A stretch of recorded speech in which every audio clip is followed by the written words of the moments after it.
오늘 성경에 보시면 38년 된 병자에게 이성적으로 설명할 수 없는 일이 벌어졌습니다. 당시 예루살렘에는 제사를 드리는 양들이 출입하는 양문이 있었습니다. 그 양문 곁에 은혜의 집이라는 베데스다라는 연못이 있었습니다. 이 베데스다 연못은 가끔씩 물이 움직였습니다. 그래서 물이 움직인 후에 먼저 들어가는 사람은 어떤 질병에 걸렸든지 그 질병에 고침받을 수 있다고 하는 소문이 났습니다.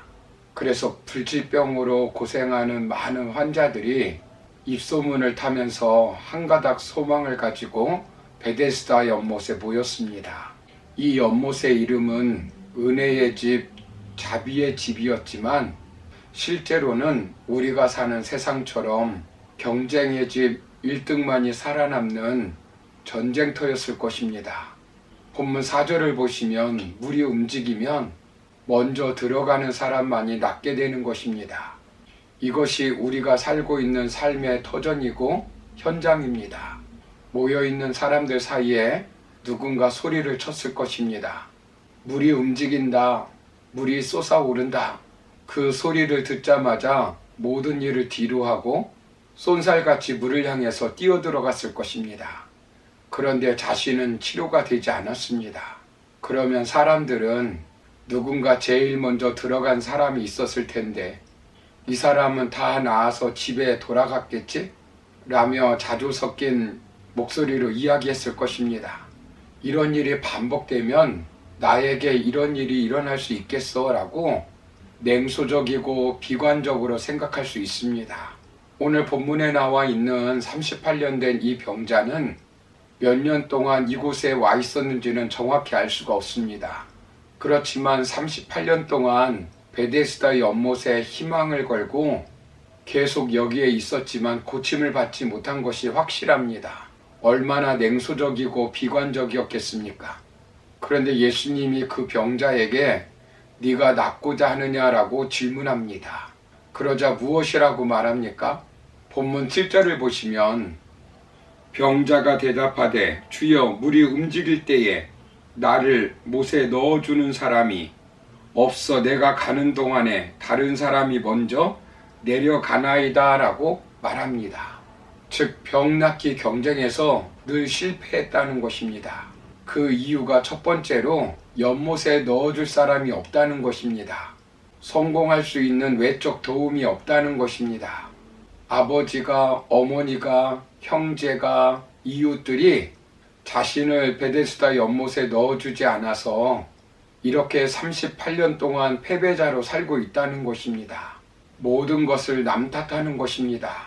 부모님 때문에 가난하게 살고 목사님 때문에 은혜를 받지 못하고 교회 때문에 신앙이 냉랭해졌고 대통령과 정치인들 때문에 경제가 이 모양이고 자식들 때문에 노년의 풍요를 누리지 못하고 있다는 것입니다.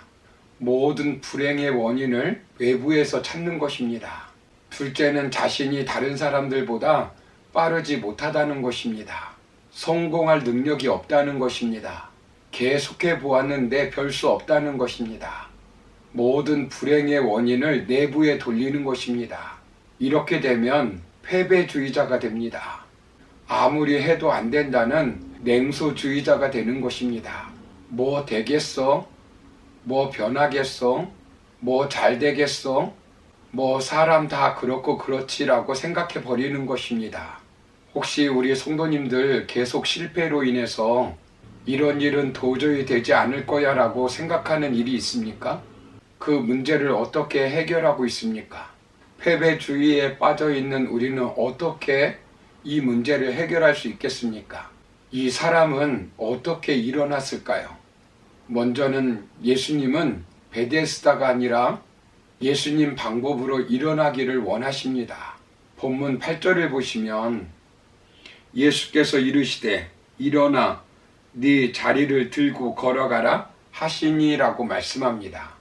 예수님은 육신적, 정신적, 영적 불구를 가진 38년 된 환자를 보고 세 가지를 명령합니다.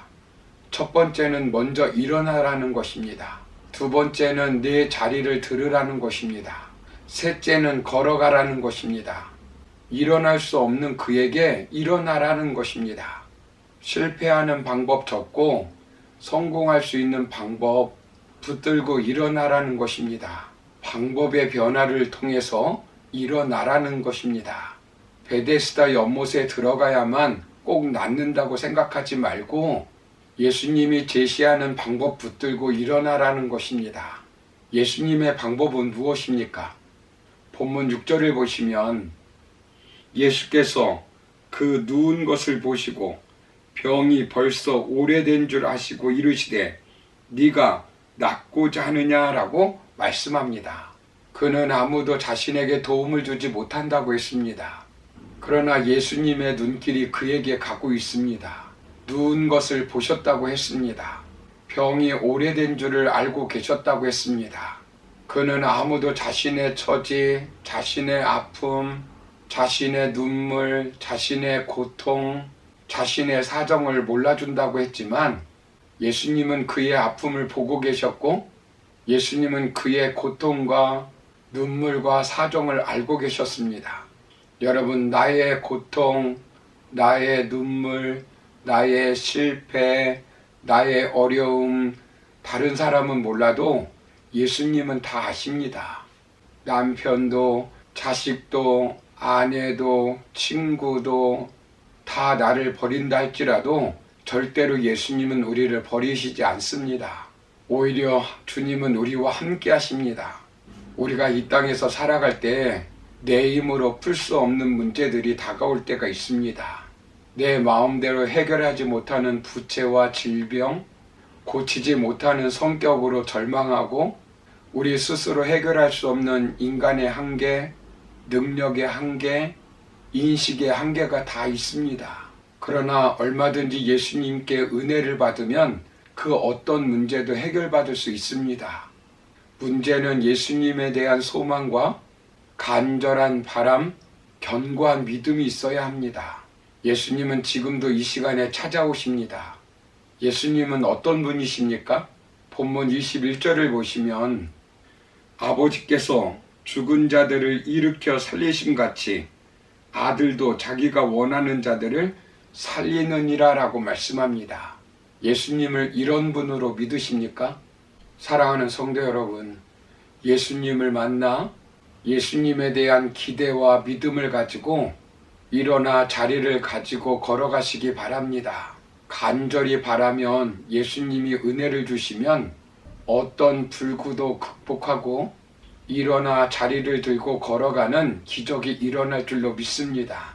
한센시 병 환자가 일어난 것처럼 회당장 야이로의 딸이 질병으로 죽어갈 때 예수님을 만나 일어난 것처럼 우리도 얼마든지 일어설 수 있습니다. 예수님이 은혜를 주시면 38년 동안 풀리지 않은 문제가 해결되는 은혜 역사가 일어날 줄 믿습니다. 그러므로 나는 할 수 없지만 예수님께서 은혜를 베풀어 주시기만 하면 38년의 육신적 불구, 정신적 불구, 영적 불구를 극복하고 일어나 행복해질 줄 믿기를 주님의 이름으로 축원합니다. 감사합니다.